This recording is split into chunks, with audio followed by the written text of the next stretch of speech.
सरक्षितारक क्षतियो हि गर्भे सरक्षितारक क्षतियेव गर्भे। मैं ऐसे भगवान के शरण को ग्रहण करूंगा माते, उसका संकेत ब्रह्मदेव का है कि उनसे चल करके मैं घोर तपस्या करूंगा और उनसे वरदान प्राप्त करूंगा, अक्षय होने का वरदान लूंगा, अमरत्व का वरदान लूंगा, और जब वहां से लौट कर आऊंगा ना, तब इन देवताओं को इनका आनंद में चखाऊंगा। मन में तो इसकी भावना लेकर के वो आगे बढ़ता है और पथिच्युतम तिष्ठति तिष्ठ रक्षितम गृहे स्थितम तद्व्यहतम विनश्यति ही। अपने घर में रहने पर व्यक्ति न कुछ करने पर विनष्ट हो जाता है, इसलिए तपस्या घर में संभव नहीं हो पाएगी। हिरण्यकशिपु ने विचार किया कि अब मैं चल रहा हूँ बाहर, जंगल पकड़ूंगा, वही घोर तपस्या करूंगा, तपस्या करके उनसे वरदान प्राप्त करूंगा। दैत्येंद्र तपसा तप्त्वा दिविष्ठातुं न शक्नुं। दैत्यराज ने वहां से उठ करके जंगल का मार्ग पकड़ लिया और यदि दास्यम भीमदान वरान में वरदोत्तमम, वहां जाकर के खूब विधि विधान के साथ निश्चल भाव से भगवान ब्रह्मदेव की तपस्या में वो बैठ गया। जैसे ही तपस्या में बैठा, देवताओं में सन्नाहट झन्नाहट प्रारंभ हो गई। तपस्या इसकी नित्य नूतन बढ़ती गई और परिणाम ये हुआ कि महाराज को ब्रह्मदेव को उनके पास आना पड़ा और ब्रह्मदेव पहुंच करके मुस्कुराते हुए बोले, बेटा प्राणा स्थिते सुसेरते, नेत्र खोलो, मैं आ गया हूं। हिरण्यकशिपु उठो प्यारे, तुम्हारा कल्याण हो, तुम्हारी तपस्या पूर्ण हुई है। बड़े आदर भाव से भगवान ब्रह्मदेव ने हिरण्यकशिपु को पुचकार करके बोला कि बेटा तेरी तपस्या अद्भुत रही है, वो जो चाहिए मांग ले। हिरण्यकशिपु ने कहा कि भगवान बोलने की सामर्थ्य नहीं है, तो इसको छोड़ करके तुम कोई वरदान मांगो। तब वो वरदान की झड़ी लगाना प्रारंभ कर दिया।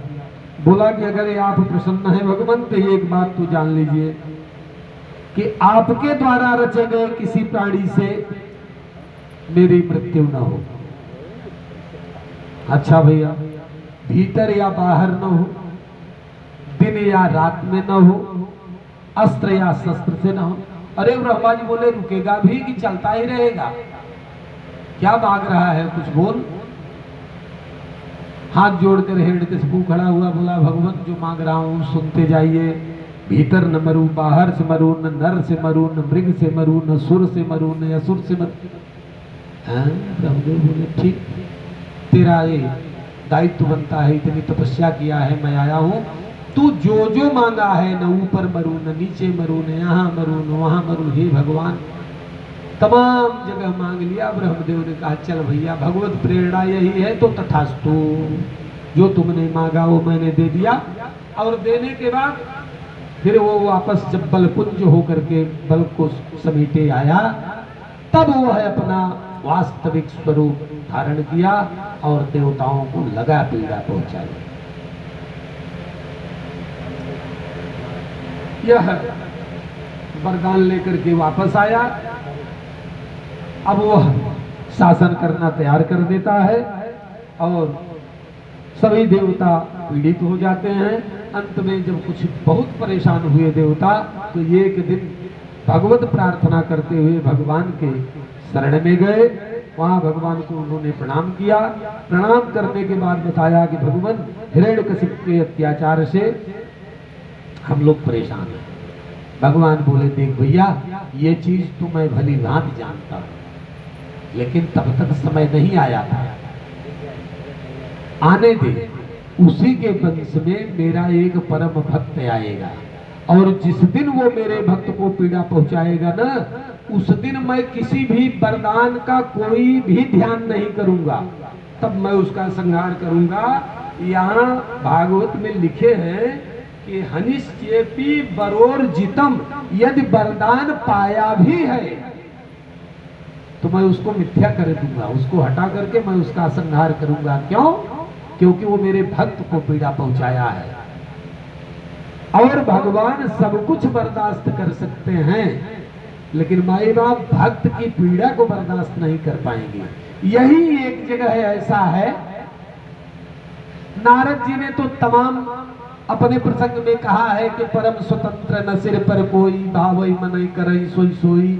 आदि आदि भगवान को तो न जाने क्या क्या नारद जी बोले हैं, लेकिन श्रीमद् भागवत एक ऐसा ग्रंथ है जिसमें भगवान ने स्वयं कबूल किया है कि अहम भक्तम पराधीनाम, मैं भक्त, चलो मैं भक्त से पराधीन हूं।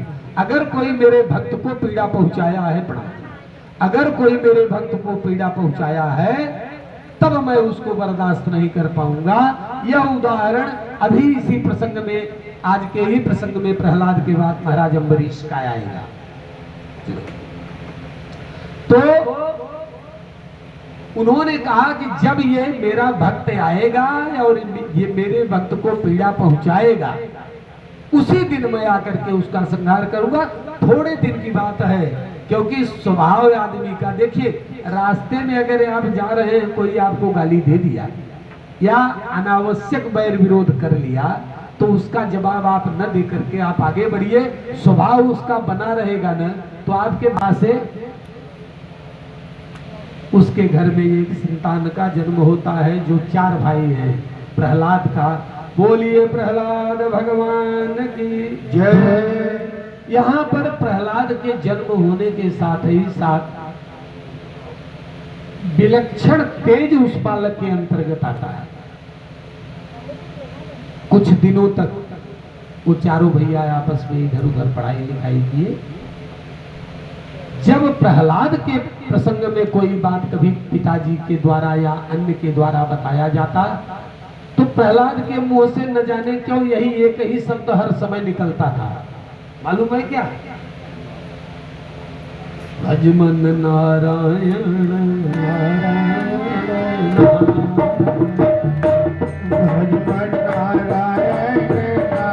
जो देवता असुर जाति का विनाश करने पर तुले हैं, अरे दुष्ट तू बार बार उन्हीं का नाम ले रहा है।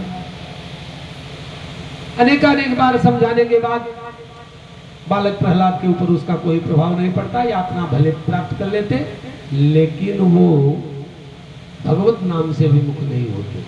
कुछ समय आया, इसके बाद उसका एक विद्यालय था, श्रीमान हिरण्यकशिपु यूनिवर्सिटी, उसमें वह जाकर के बालक को देखा है कैसे है, क्या है, राजपुत्र है।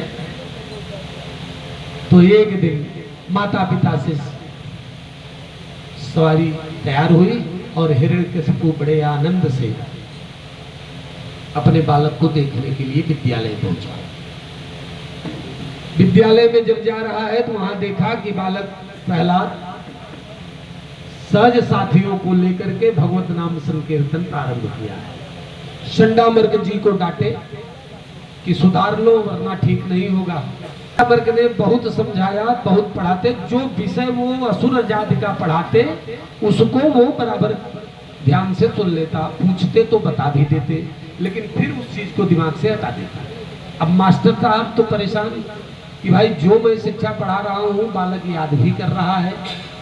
लेकिन कुछ वर्ष 2 वर्ष बीता, राजपुत्र को लेकर के गुरुदेव फिर पहुंचे, क्योंकि गुरुदेव ने जो विषय पूछते थे वो बराबर बता देते थे। हिरण्यकशिपु महाराज जी देखे, बड़ा आदर किए, बोले गुरुजी बालक को लेके आए हैं? बोले हाँ भैया लाए हैं। हम कहा परिवार साथ अपने गोदी में बैठा करके बोले भैया प्रहलाद? बोले हाँ पिताजी। बोले शिक्षा दीक्षा कैसी? बहुत उत्तम पिताजी। कुछ हमको बताओगे? हाँ पिताजी बताऊंगा, जरूर बताऊंगा। तो कुछ अच्छा पाठ जो तुमने याद किया है उसको बताओ। प्रहलाद जी ने कहा पिताजी जब पूछ रहे हैं तो एकदम ध्यान पूर्वक इसको श्रवण करिएगा। हाँ बेटा करूंगा, तुम बताओ।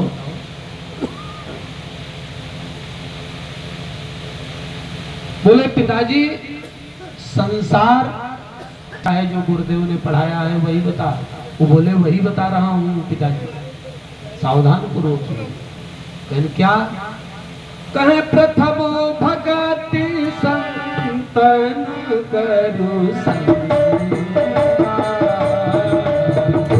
प्रथम भगति संतन करो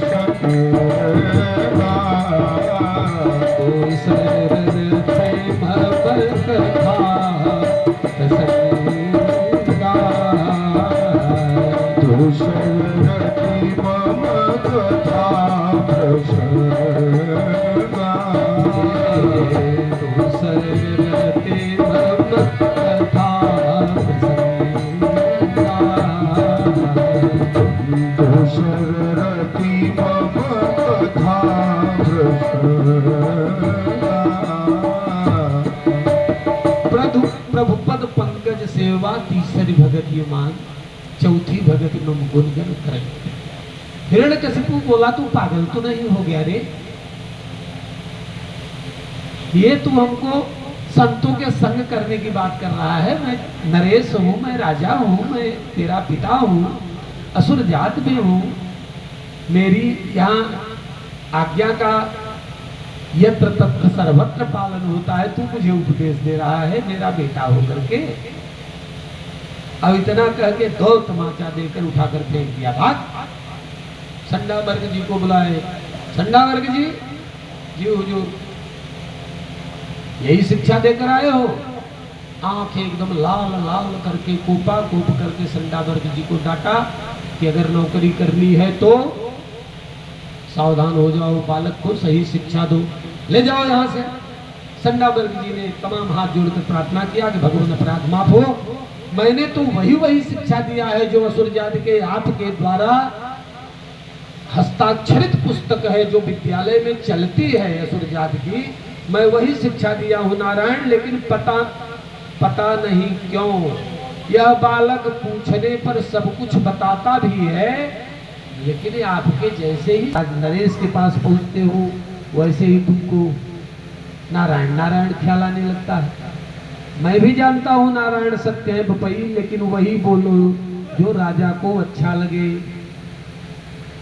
प्रहलाद ने कहा नो है। अनेक प्रकार के रात में पुचकारने के बाद तमाम तरह से पूछा और संडावर्ग जी ने कहा कि अच्छा तू एक बात सही सही बता दे, ये जो वेद वेदांग की बात तू बोलता है, मैं पहली बार वहां सुना जो पिता की गोद में तू बैठ करके बताया कि मिथ्या जगत है, ये है वो है। ये तुझको बताता कौन है? ये सिखाया कौन है? ये पढ़ाया कौन है? कोई नहीं। नारायण नारायण। अब कोई बात होती तो ये बस वही नारायण वही नारायण। संडावर्ग जी परेशान हो गए। कुछ दिन और इसको पढ़ाए, थोड़े महीने 2 महीने। इसके बाद उनको लगा कि बालक में सुधार आ गया। एक दिन संडावर्ग जी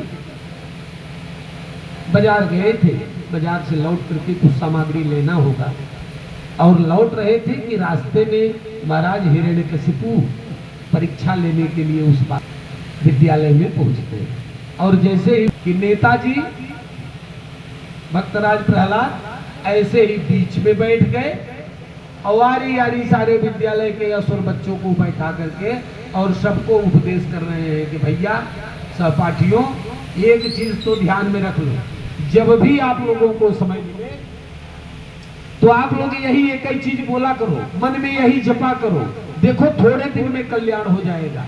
बच्चों ने पूछा क्या? यार तू बोलता, प्रहलाद जब बोलता है ना तो सुनने में वास्तव में बड़ा अच्छा लगता है, लेकिन पता नहीं क्यों तेरे पिताजी को ये चीज नहीं जमती। बता भैया क्या जमती? तो प्रहलाद जी ने कहा कि हे कृष्ण गोविंद हरे मुरारे हे नाथ नारायण वासुदेवाय। कृष्ण गोविंद हरे मुरारे हे नाथ नारायण हे नाथ नारायण वासुदेव, हे नाथ नारायण वासुदेव, नाथ नारायण वासुदेव, हे नाथ नारायण वासुदेव। कभी भी जब आर्त होकर के हे शब्द बोलिए, हे नाथ, तो ये अंदर की पीड़ा बोलती है, आतुरता बोलती है।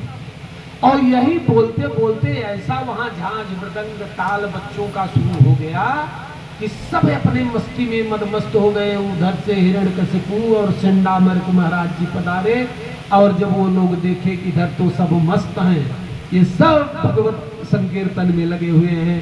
भज मन नारायण नारायण नारायण, भगवान नारायण नारायण अब ऐसा जो माहौल बना हुआ है, इस माहौल में कोई तीसरा जब आएगा तो वो भी बोलना शुरू करेगा, नारायण नारायण भज मन नारायण नारायण भगवान नारायण। जो ऐसा माहौल बनेगा तो तीसरा भी जब आएगा तो वो भी ताली बजाएगा, क्योंकि उसकी बात तो सुनी नहीं जाएगी, विवश रहेगा। बच्चे खूब गाना बजाना कर रहे हैं, और तब तक ये दोनों पहुंचे। चंडामर्क जी जाते, चुप, सन्नाटा छाया। यह देखकर उस दिन तो चंडामर्क जी को हिरण्यकशिपु महाराज ने बहुत ही डांटा कि यही तेरी विद्यालय है जो आज मैं देखा अपने आंखों से, यही है जो मैं तो एक बच्चे को तुम्हारे पास भेजा था सुधारने के लिए, तुम तो सारे बच्चों को सुधार दिया बेटा, सबको असुर से विपरीत बना दिया। खाता मेरा है, गाता तो नारायण का है, अब तेरा वध सुनिश्चित है। चंडामर्क जी हाथ जोड़े खड़े हुए बोले, हे सरकार, दंड तो चाहे जो दे दो राजा हो, लेकिन वास्तव में इसमें मेरा कोई अपराध नहीं है। आपका बालक ही पता नहीं कहां से सीख कर आता है, पता नहीं क्या क्या इन बच्चों को सिखाता है। ये सब भैया ने कहा हमारे जंजाल मिलाने जो तो ही करेंगे बतौल। राजा ने कहा अंतिम अवसर तुम्हें देकर जा रहा हूं, अगर इस अवसर में तुम चूक गए तो ये मानकर चलना कि तुम्हारी हत्या सुनिश्चित है। चंडामर्क जी कहे छोड़ो, एक प्रयास करके और देखता हूं। चंडामर्क जी ने फिर उसको एक सत्र की शिक्षा प्रारंभ कराई। एक सत्र की शिक्षा देने के बाद चंडामर्क जी को आभास हुआ कि प्रहलाद पूरी तरह से सुधर गया। लेकर के फिर उसको राज दरबार में पहुंचे। राज दरबार में संकेत हुआ कि चंडामर्क जी इस बार बालक को सुधार करके ला रहे हैं। तत्साधु मन्ये सुरवर्य देहिनां सदा समुद्री असपत्र ग्रह्यात् हित्वा स्वपापं गृहमन्धकूपं वनं गतो यत् परिमाश्रयन्ति। अंधकूप की संज्ञा इस संसार को दिया है भक्तराज प्रहलाद ने।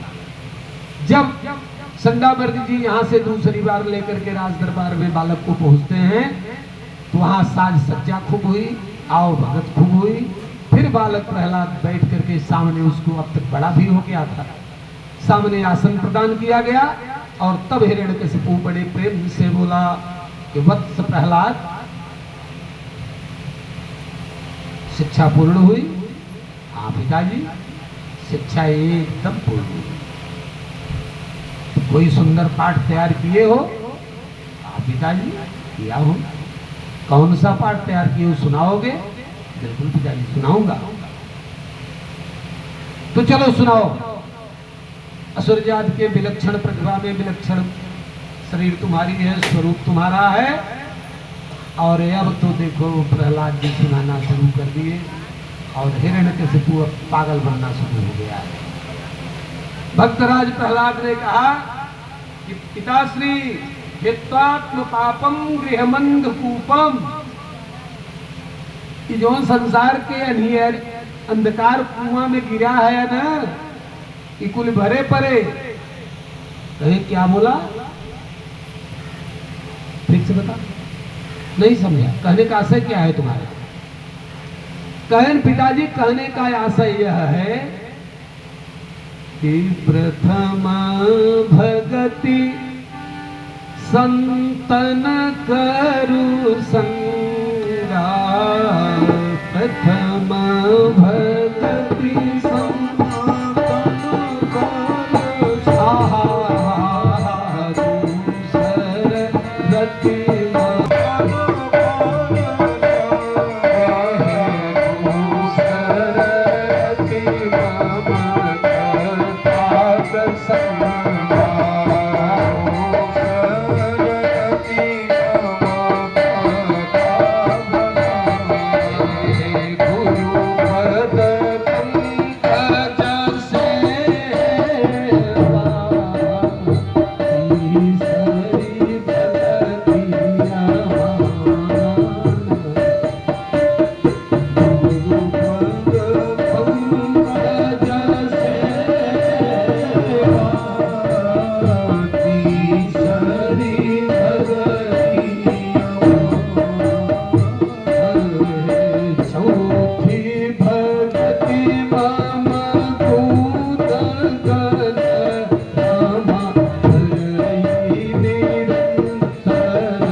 तीसरा सुनत तो एकदम मतवाला, चौथी सुनत सुनत घबराहट पैदा हुई और पांचवा आते आते तो डांटना शुरू किया, हे प्रहलाद।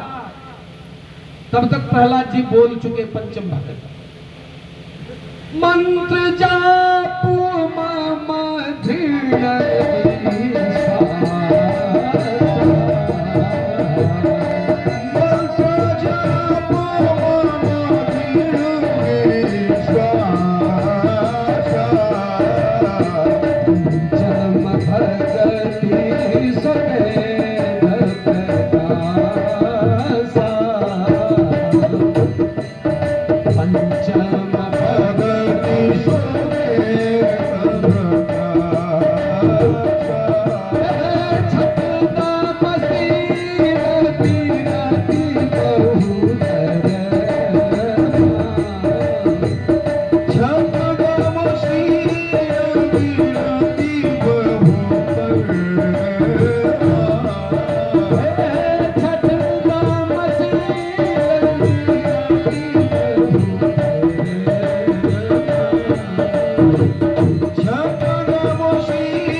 प्रहलाद पीछे चट से गिर गए, लेकिन गिरते अब तक तो छठ भक्ति सुना चुके। बोले पिताजी भले मारे हो, लेकिन भक्तों का कहना है भगवान के प्रति कि सतवों सुन लो, सतव सम मोहि माय जगते,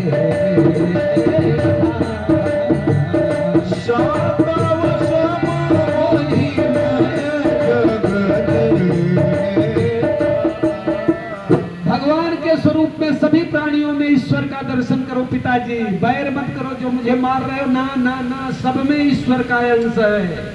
और अगर यह भी नहीं कर सकते हो तो आठम जथा लाभ संतो,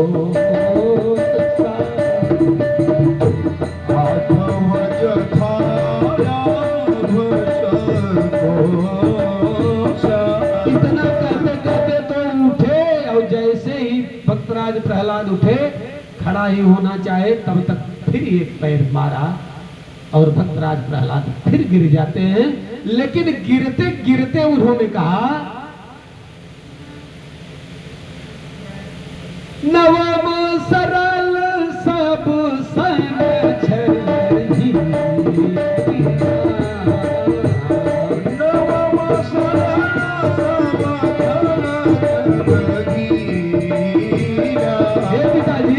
मैं आपको बता रहा हूं ना कि अगर कुछ भी कोई भक्ति नहीं कर सकते हो तो इतना तो कर लो कम से कम कि छल छद्म शरीर से निकाल दो।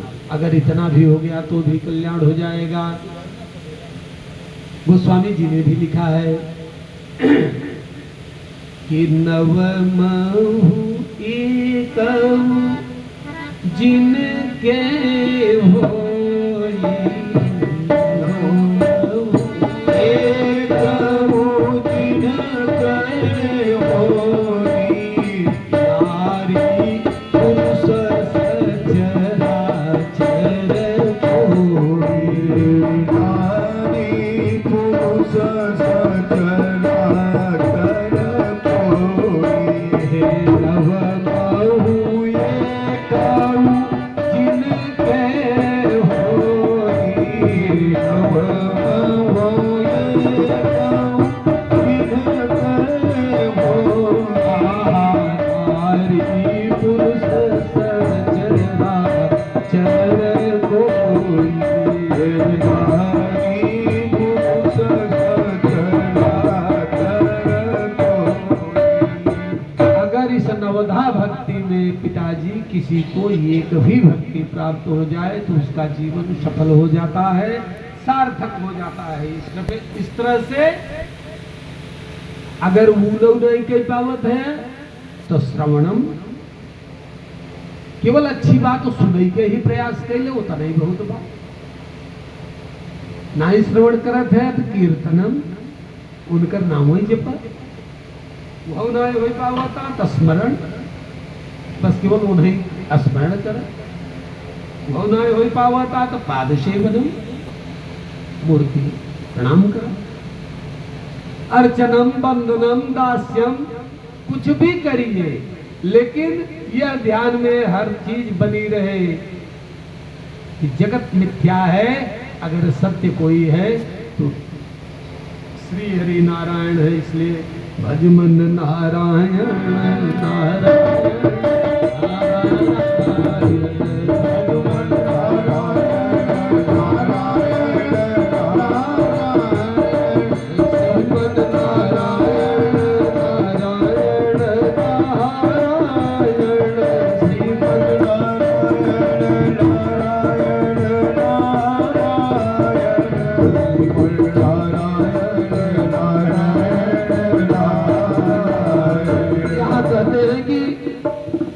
श्री सुखदेव जी महाराज परीक्षित से कहते हैं कि हे राजन, अनेक प्रकार से जब भक्तराज प्रहलाद ने भगवत स्तुति करके बताया तो हिरण्यकशिपु पापी बन चुका है, इतना बड़ा अत्याचारी बना कि वहां बैठे हुए अपने प्रहरियों से उस बालक के ऊपर शस्त्रों का प्रहार कराया, लेकिन भगवत कृपा भगवत छाया ऐसी बनी रही कि जो प्रहरी उसको भाला और बर्छा से मारते थे उस चमड़िया पर टन टन की आवाज करती थी।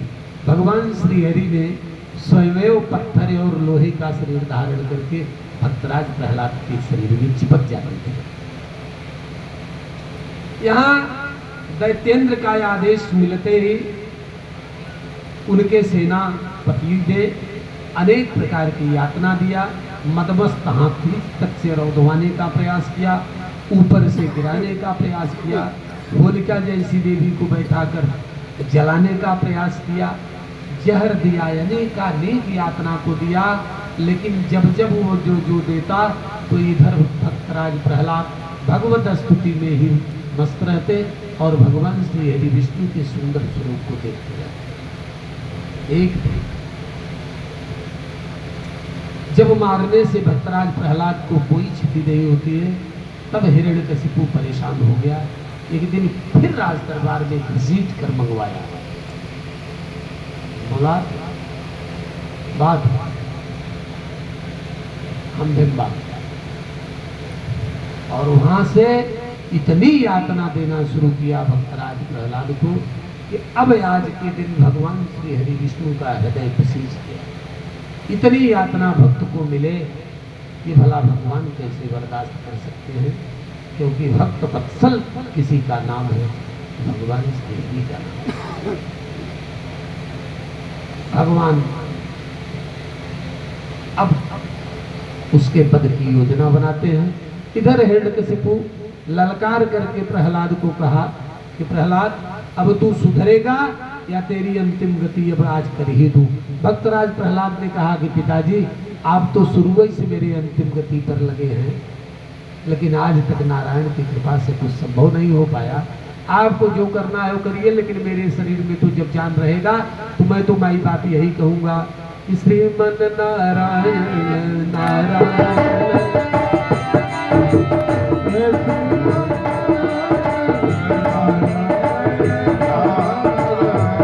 मैं तो माई बात यही कहूँगा, भगवान श्री हरि के शरण में आप भी चल दीजिए।